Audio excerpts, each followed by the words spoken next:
What's going on, coaches, and welcome back to the Fourth and Goal Vodcast. Today we have Coach Nick Bandstra on with us. Coach Bandstra is the current special teams and wide receivers coach at Fairborn High School down in Ohio. Coach has been coaching young men for the past 9 years, where he's seen a slew of various roles, ranging from a positional coach up to defensive coordinator or special teams coordinator, at both the high school and middle school levels. Coach Bandstra can be found on Twitter at Coach Bandstra. He also has his own YouTube channel under his name Nicholas Bandstra, where he puts up coaching clinics and other football related content. As usual, the links to Coach's socials and his YouTube channel will be provided in the description down below. So without further ado, let's get Coach on and start talking some ball. Welcome, Coach. How are you? I'm doing good, sir. How about yourself? Yeah, not too bad. Keeping busy this early morning, and thankfully the sun's out for a change during winter. Oh yeah, it is winter down there, isn't it? Oh yeah. I didn't even think about that. It's like we're just hitting summer. Like you never think about those things. Like different part of the world, they're a different season. Oh Yeah. In the future and in a different season. Yep. So I guess for the viewers and the listeners, go ahead, introduce yourself and give your spiel about what you are, who you are, and what you do. My name is Nick Bandstra. I am a high school football coach in Ohio. I coach and teach at Fairborn High School. I am the special teams coordinator, wide receiver coach. I'm also in charge of fundraising and our summer competition stuff. We'll be entering my 10th year coaching. I've coached about every position on the field. I've been a defensive coordinator, special teams coordinator, freshman head coach, position coach about everything except quarterbacks. I also run a YouTube channel that provides free coaching clinics to coaches. I mean, it's primarily coaches in the United States, but they're open to whoever. If you got access to YouTube, you can find the YouTube channel. Primarily high school and small college coaches that done clinics ranging from 7 minutes to an hour and a half.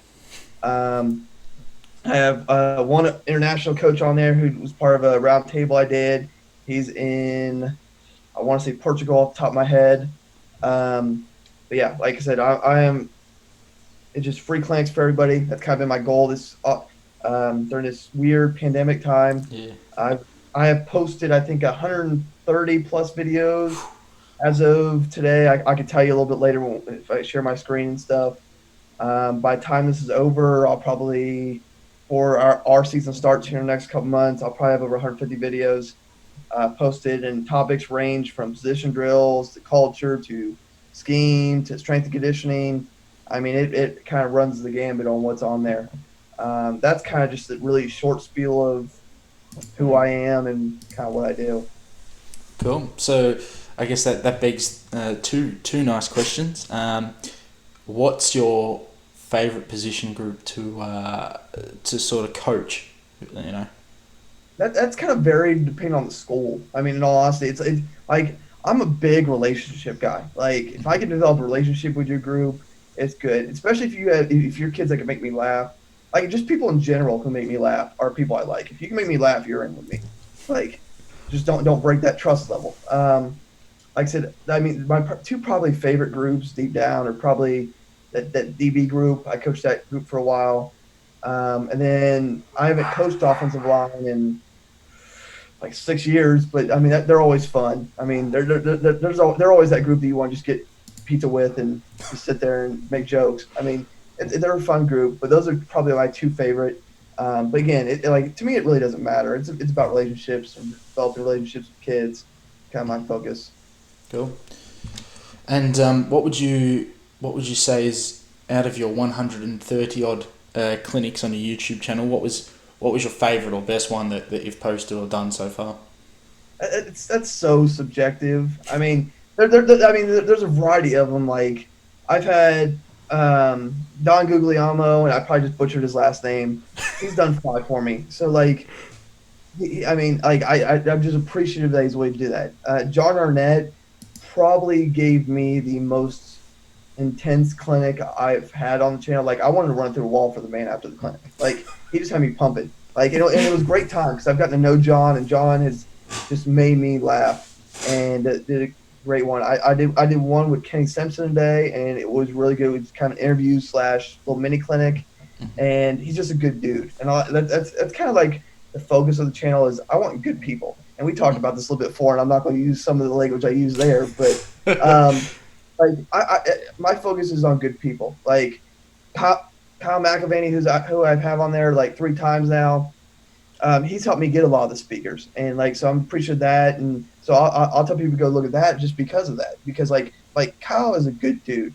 So like I don't necessarily have a favorite or like, but I just have memories from each, like the interactions, and and it goes back to that relationship piece, like Yeah. just fun ones that like I enjoyed these. I had fun. It's like I built relationships, and like I know some of these guys they just text regularly or message regularly, like hey so and so, or some of these college buddies I'm like hey this just happened, or do you want to be involved in this, or do you want to like just fun stuff like that. So then, I guess what would you say is you've touched on it around building relationships, but what is your philosophy to coaching, both in the broad sense and then X's and O's schematics?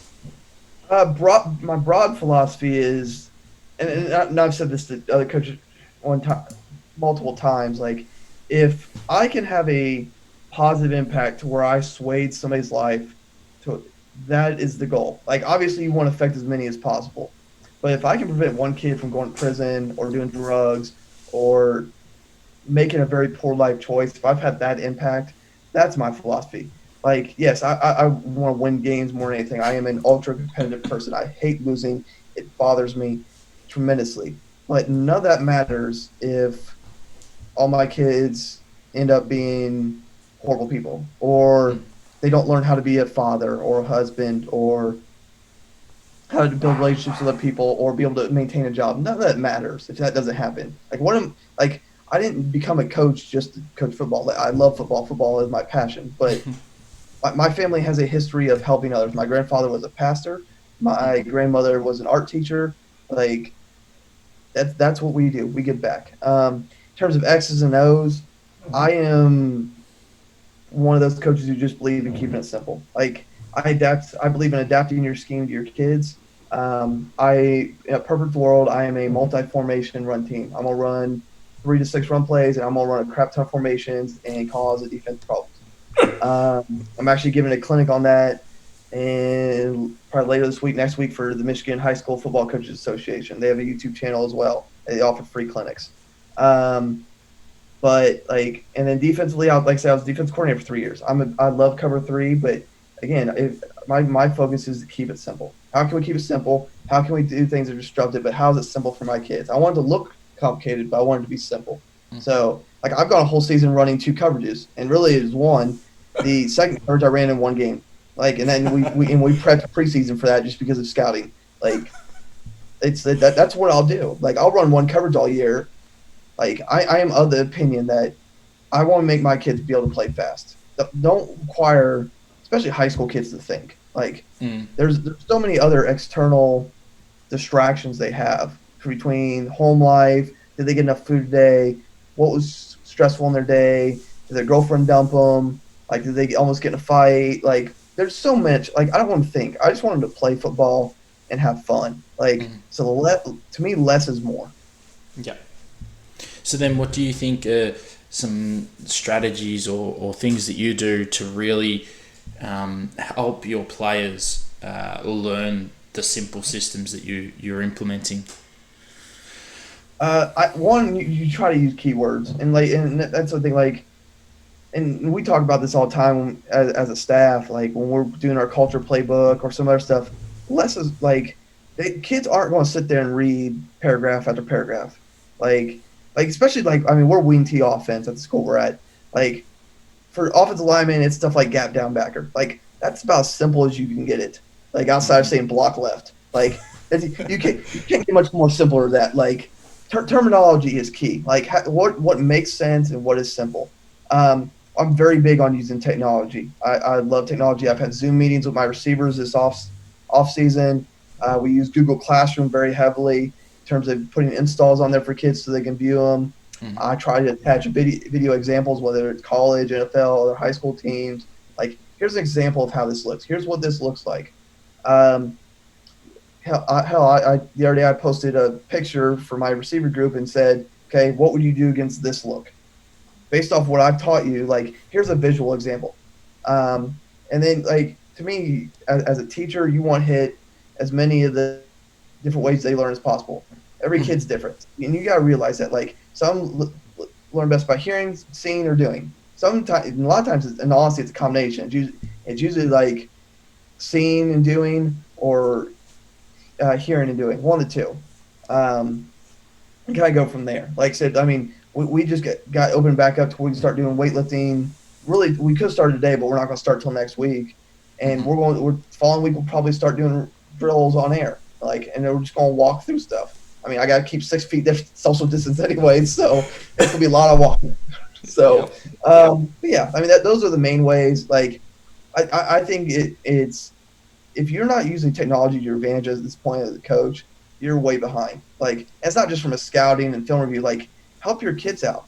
Teach them how to use technology, because if they won't have college aspirations, you're now hindering them because they don't understand how to do certain things that colleges will do. Like, we want to advance our kids as much as humanly possible. That's fair. So I guess we'll hand it over to you to share your screen. And yeah, I'll kind of just quickly show you channel and a couple resources that I have.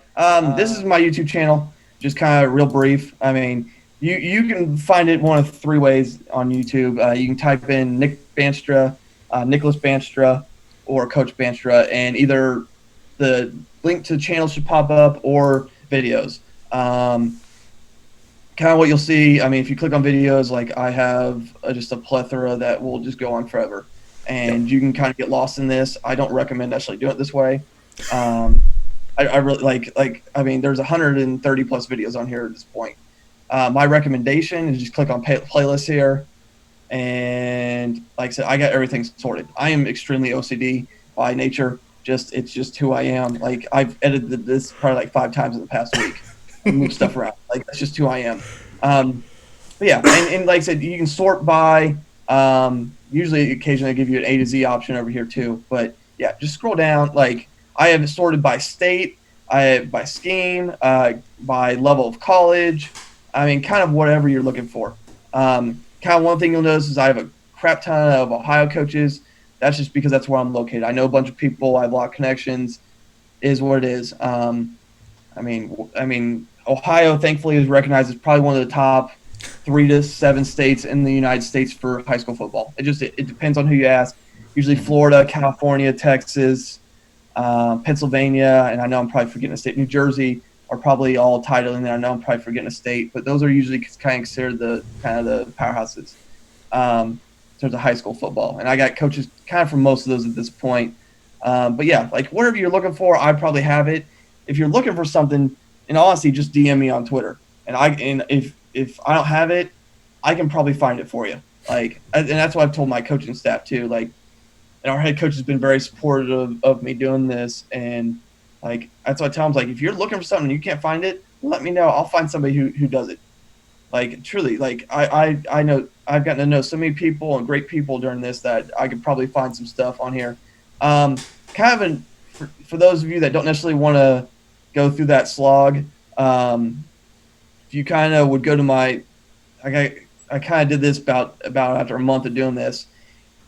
Pinned at the top of my Twitter is a list of every clinic. That way, kind of easy sort. What will pop up is this, and it's just a massive link with who the coach speaking was and the topic, and then a link to that video. Like, I've made it about as simple as humanly possible. I try to be as user-friendly as possible. I try to help coaches as much as possible. And like I said, let's see, I can tell you exactly. There's 129 that are currently posted. By end of Friday, we'll have 136. Like I said, and this list just grows every day. I try to get like 2 or 3 done a day, add on there. Same thing, kind of all those playlists you just saw. I have links to all those in there. So if you kind of want to sort through and find it easier, they're there. Like I said, I try to, and then I usually also have a tab on there for kind of what the next 5 days. This hasn't been updated in a couple of days. I usually update it about twice a week. Here's kind of this week's schedule. All this is U.S. Eastern time. For your Australian viewers, I don't know what these times would be. They're probably late times in the middle of the night. I apologize for that, but you can watch them whenever. Oh, that's gonna bug me if I don't fix that. See, OCD. Yeah, this is like I said. This is just the rest of the week. I mean, let's see. I mean, we got Josh Lineage and Lynn Nutt tomorrow, talking some good stuff. Seth Harris, who's become a friend of mine, another Texas coach, great guy. Jeff Long is a very good Division III college coach. Carlos Rivera is an Ohio coach, triple option tags, and Alex Duda is recognized as a really good defensive coach in the state of Michigan. Gave a great presentation on defensive line fundamentals. I usually try to pop out 2 a day. That'll probably continue through mid-June, and then it'll kind of be a little sporadic. I'm kind of like, so as we go back, I kind of go focus now back on that. And then Saturday and Sundays, I usually try to get 3 out a day, 7 noon and 3 or 4 Eastern. That's kind of just how I break that up. And then, like I said, you can just follow me on Twitter. Like I said, I got all that stuff there. If you, as a coach, you're interested in doing one, just follow me on Twitter, send me a DM. That's the easiest way, in all honesty, to get a hold of me. Kind of go from there. I mean, like I said, if your thing says you're a coach and your Twitter handle, I'll follow you back. Like that is the only way I won't follow you back is if it makes no mention of a coach. Like I said, I kind of take the Adam Harvey philosophy on that. Like if you prove me you're a coach, that's good enough for me. Like I said, I'm very big on taking care of the coaching community and helping you guys out. If anybody needs anything, like I said, gladly let me know. Like I said, I'm just a small high school special teams coordinator, business teacher. This is kind of my side hobby as my offensive coordinator blows up my phone as I'm trying to do this. But yeah, and like I said, I just post updates. Like I said, I have that in there. I post all the links so anytime anything new comes out, it'll go on here. I'll also occasionally share the playlist, just kind of tag people in it. Like I said, this morning, where is it? I said there's Memorial Day, all that represented all that. Like I said, I post the updates here. Oh yeah, now I know where that is. And then so like you'll see on here, you'll see if you follow me, like I said, it'll post and here's today's earliest video. Like I usually try to get posted on Twitter within 3 minutes of posts on YouTube. There's also a bunch of Facebook football groups. So any of your coaches who don't, if you have Facebook and you're not on a bunch of these groups, you're falling behind. Like there's open conversation. Coach Vent, who's in Texas, has 3 groups on a band app. There's great resources on there as well. Those are kind of just quick things. Like I said, this isn't all about me. Like I started this channel to give a platform to other coaches and make sure it was free, because I've been that coach who's had to pay for a lot of this stuff out of my pocket. And then we talked before this, like Australia doesn't really get football clinics. Like it's just because how far it is away from a lot of us United States coaches. Like all you guys got Zoom and then the hours are funky. Like here's a free resource you guys can access whenever. Does not matter. Look at it whenever. Look at it your own time. Like I said, does not matter to me. I will also say, like, there's a bunch of other states who've started doing these. Chief Pigskin is a paid site, but they also have a YouTube channel where they've been providing a bunch of free content. The Michigan High School Football Coaches Association has started doing some stuff, free clinics. They have a YouTube channel as well. Kenny Simpson, like I said, who I did today, he's got a YouTube channel and a website. Like he provides some free content, some paid content. Like it's a lot of good stuff. Like I said, this is not just about my YouTube channel. Yes, I would appreciate it. And like I said, my wife says I can't get to 1,000 subscribers. So if any of you would please subscribe so I can prove it wrong, that would be vastly helpful to me. And I know I'm kind of just ranting in a circle at this point, but yeah, like I said, I'm here to help the coaching community. Is a really, really short version. Yes, sweet. So then I guess for those up and coming coaches or even coaches across the globe, what's sort of one piece of advice that you'd give to those coaches wanting to develop and grow and be better? Grind. I love the word grind just in general. I think it's a great word. But I mean, truly, like I've been my first 2 years, I was an 8th grade assistant football coach. For free, by the way, I was a volunteer. I would coach 8th grade. I helped varsity football on Fridays pregame and film their games. Saturdays I would take the laundry for the high school down to 30 minutes away to get washed, and then Tuesday I would come pick that up. So like I'm serious grind. Then I became a freshman head coach. I did all the crappy jobs, and then so forth. I've done a lot of fundraising in my career. I take attendance. Hell, I'm in charge of the 6 a.m. lifts that we do at our school. Like, I'm the coach that's in there doing that stuff. I mean, I get up at 3, 4 a.m., come in, get my lift, then shower, then do their lift. Like, you want to move up the ranks. You want to get noticed. You want responsibilities. You got to do the crappy jobs. You got to grind. You got to put in the work. And then the other thing I'll say is develop relationships. Like, it does not matter how much you know if your kids hate you. Like, they're not going to play hard for you. I'm gonna be very honest with that. Like, if your kids hate you, you're not going to maximize their potential. Build relationships. I'm not saying you have to be their best friend. That is ignorant and not realistic. You can't be an effective coach. But you have to be able to maximize ability and maximize talent. And then if they aren't very talented, you have to make them master technique. Like, we all have those kids who aren't the most talented, but we need them to play, whether it's injuries or just lack of numbers. Well, you need to figure out a way to maximize their potential. That is the 100% truth. If you can't do that, then they might need to find somebody else for your position. Just that's the way it is. Grind and build relationships. Those are the two biggest things I can tell you. Brilliant. And so you spoke about those particular players that you wouldn't start, but you need them, and they're there playing and trying to have some fun. What are some ways that you, in your position groups and as a coordinator, get them involved and make them feel a part of the program, the team, and the brotherhood? Yeah, and I will say this is stuff that works for me. It might not work for you. Everybody's personality is different. I'm a very relaxed guy most of the time. So like my personality is very jovial. I'll joke with the kids. I like to have fun with the kids. It's probably not always the best thing. It's probably detrimental to me occasionally. I'm just be honest about that. Yeah. But like I try to have fun. I try to build relationships through that. I am very sarcastic, like my mother. To detriment, I always say I am a what is it, like slightly less sarcastic version of my mother. I'm just as blunt as she is. That's just who we are. That's probably the Dutch in us.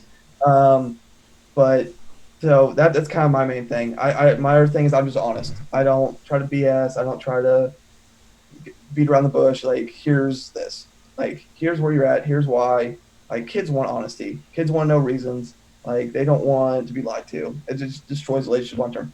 Two, and then I try to do things with them. Like, last year with when I coached defensive line, like we'd eat pizza and watch film probably once a week. Like, you'll kind of learn this. Like, kids value three things. Like, it's usually food, clothes, and then there's usually some third all thing. Kind of varies depending on the school you're at, but usually it's some sort of alternative gear or something fun that they'll find in.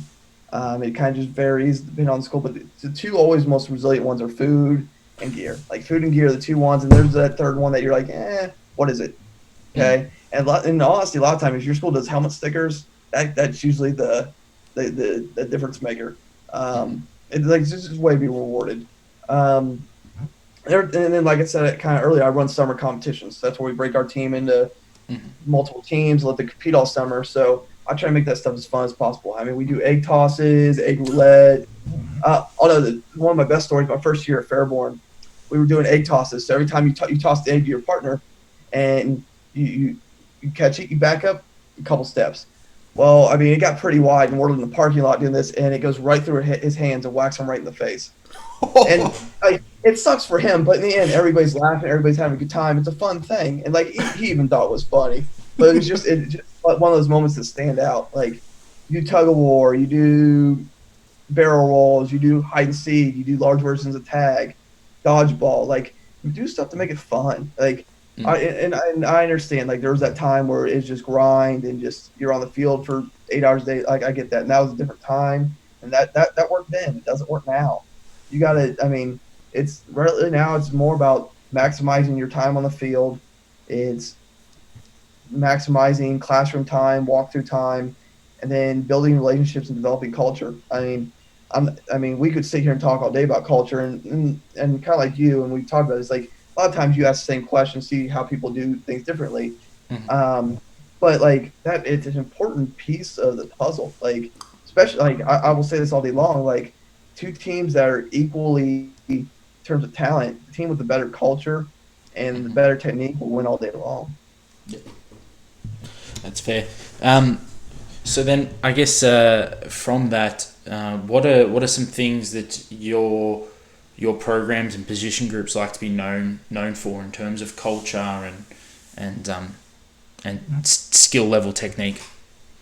We are a big Focus 3 team. For people who don't know what that is a system developed by Tim and Brian Kite.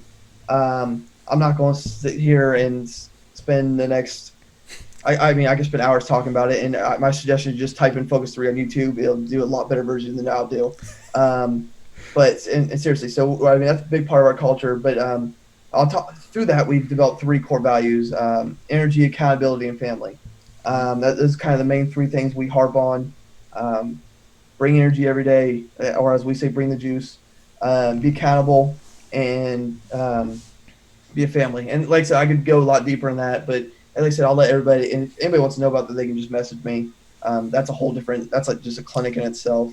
Um, but like I said, and we mean it. Like it's a big change in culture. We had a new head coach last year. This will be my third year there, so I've been to two head coaches already here, and like we saw a lot of the changes. Like we'd get letters from the refs after games, like the following week, just telling us how improved we are, or how better our culture was, or how much they enjoyed doing our game because of how our kids acted. That's awesome stuff. I think I've had that one other time in 9 years.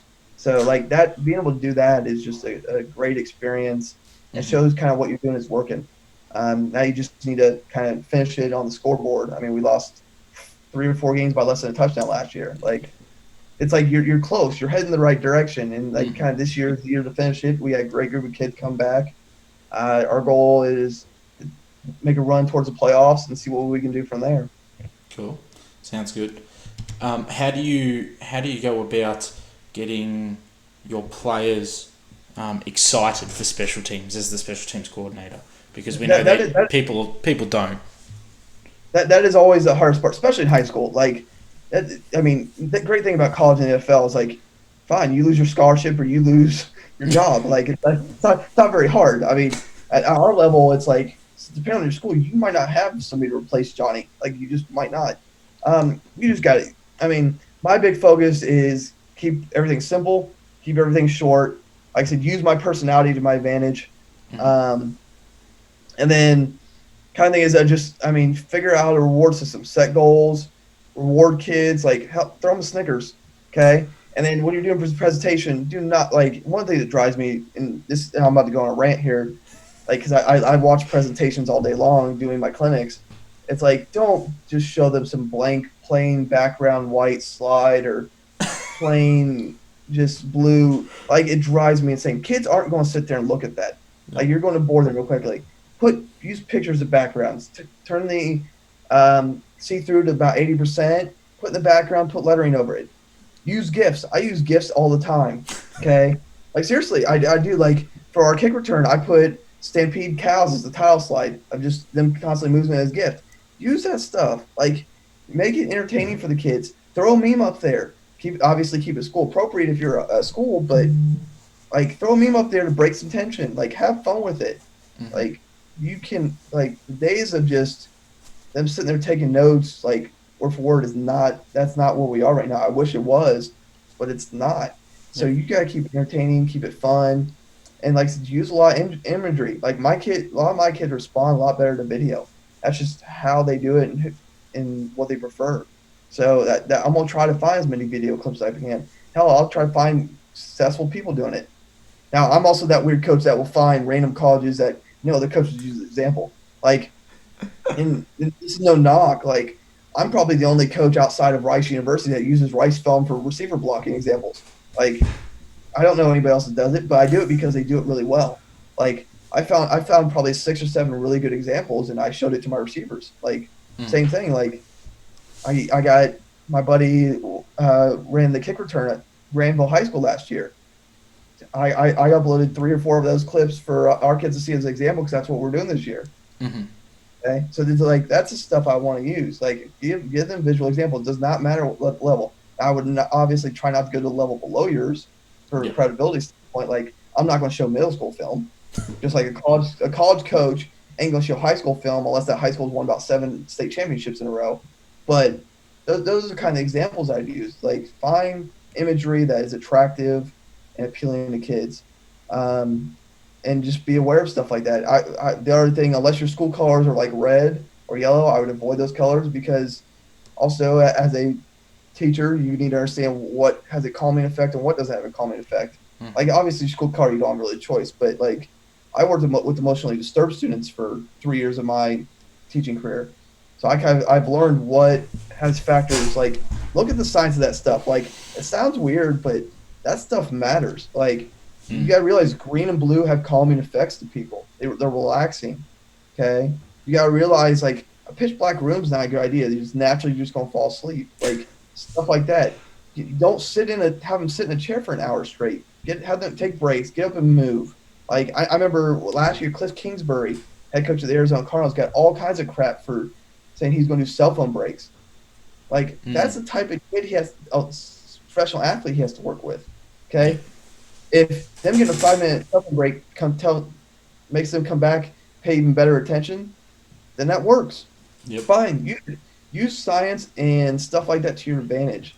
Like I love another one I love listening to Jocko Wilco. Jocko Wilco, like if you listen, like I'm not a person that sits and read. I do audiobooks all the time, but like if you listen to Jocko talk an audiobook, it just gets you pumped.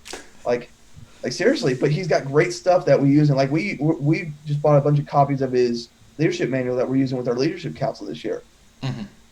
So it's like find stuff like that to develop and encourage your players. Like it can't just always be you sitting there talking.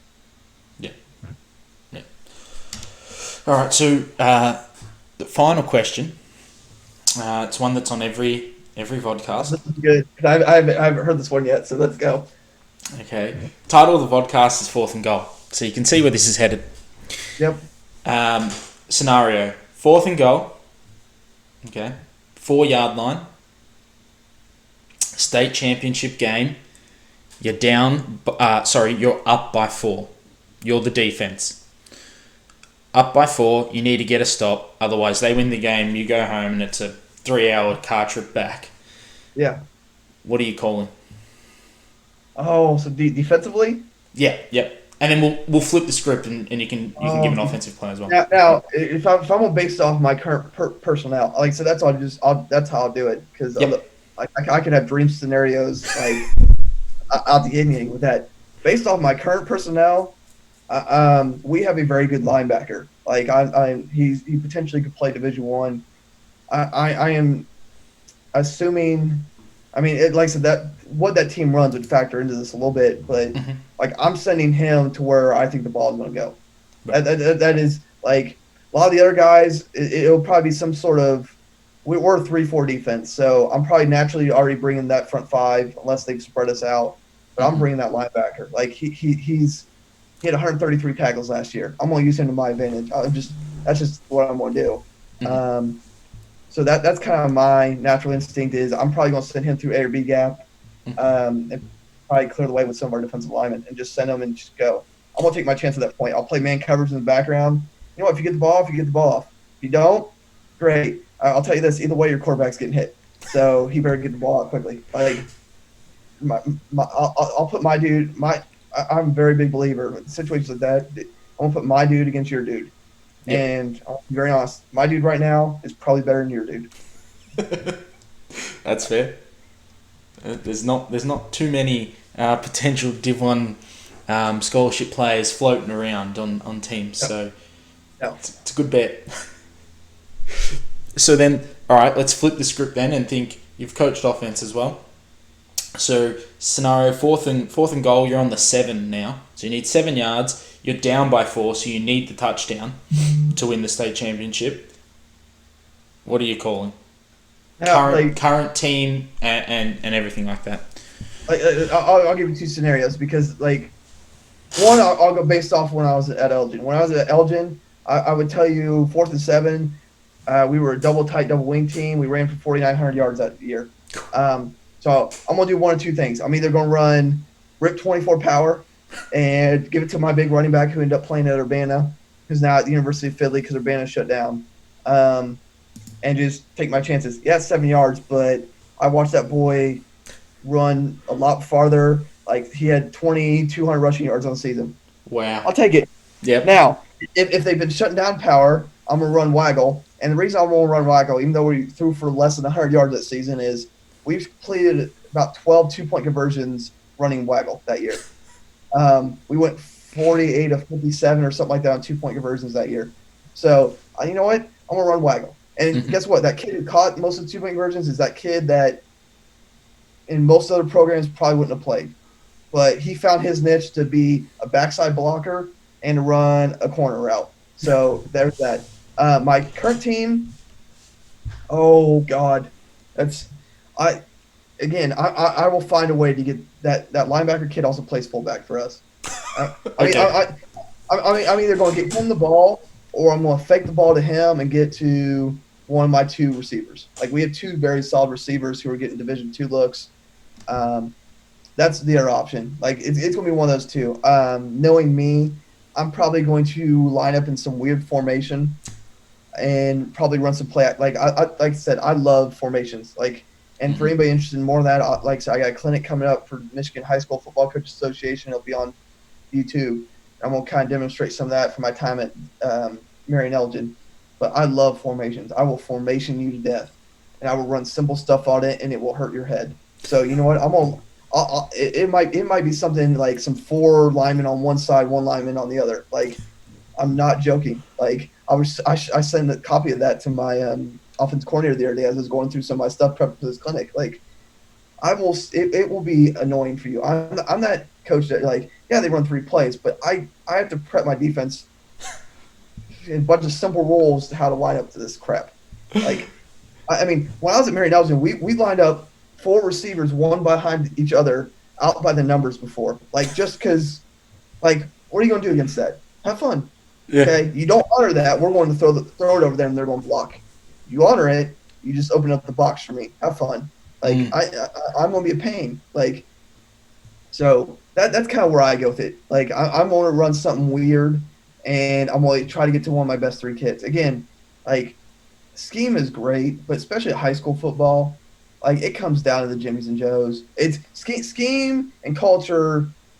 Well, culture is probably the most important thing. Like if you don't have good culture, your scheme doesn't matter, and you're the quality of your kids. You might win a year or 2, but in the end, you're not going to it's not long-term success. But when the talent's the same and the culture's fairly the same, that's when scheme comes in, and that's when we as coaches have fun. And honestly, like it's that weird formation stuff, or like the air raid people who will run mesh for the 35th time, and it's going to be successful because that's what they practice and that's what they're good at. Like in the end, what got you there? What is that play or that kid that you can rely on? Like I know this is going to work. Like you're going to have faith in it. Like, and again, my current situation, I got a really good fullback and 2 solid receivers I can get the ball to. I'm going to trust them. Defensively, I'm going to let that linebacker just, hey, be you. Get to the football. Like, I might not either send you on blitz or if I think I'm going to go outside, you just run. You do you. Like, in the end, we have to trust our kids. Yeah, they're my level, they're 14, 16, 17, 18. You don't play every decision in their hand, but you know what? Like, at some point, you got to trust them kids. If you don't trust them, you're doing something wrong. Yeah. And developing your culture. So that's my aspect of it. Brilliant. Well, again, thanks again for your time.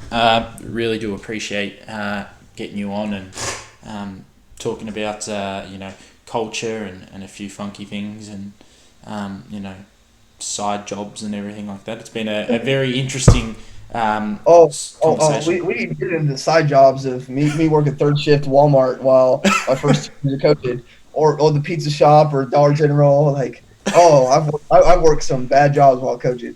Right. that's a whole different conversation, my friend. That's a whole different conversation. Here I am thinking taking the dirty football laundry every Saturday to get it washed was a But yeah, bad one. that's daily stuff. Like that's part of the grind. I'm talking about like when you're still in college doing all these crappy jobs because you don't have a teaching license yet. Like that's the pleasant stuff. Or being an ED aide and having ceiling tiles thrown at you. Oh God. That's the fun stuff. Like those are the memories and the stories you get to tell as you get older, and you may write a book about. You just got to change the names. So yeah, That's brilliant. Well, thanks again, Coach. Appreciate that.